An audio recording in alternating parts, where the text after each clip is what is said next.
आम्ही टेरेसवरून कोथिंबीर घेऊन आलो. त्यानंतर गॅलरीमधून पुदिना घेतला आणि लागले मी पुढच्या तयारीला, पाणीपुरीच्या तयारीला. आज बनवायची होती मला पाणीपुरी. त्यासाठी मी सगळं व्यवस्थित साफ करून घेतलं आणि तिखट पाण्याच्या तयारीला लागले आणि सगळं मिक्स करून मस्तपैकी गरका काढून घेतला आणि ते पाण्यामध्ये मिक्स केलं.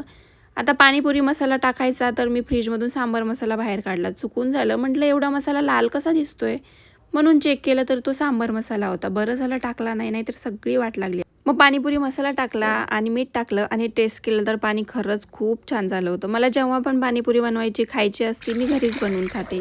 शक्यतो बाहेरची पाणीपुरी खायचं मी टाळतेच, किती पण टेस्टी असेल तरी पण. त्यानंतर रगड्याची तयारी केली आणि मी ह्या पुऱ्या वापरते दरवेळेस, म्हणजे त्या छान पण लागतात आणि सगळ्यांना पुरतात पण. कारण पाणीपुरी आम्ही फक्त एक प्लेट खात नाही, तर आम्ही डायरेक्ट एवढं घमेलं भरूनच खातो.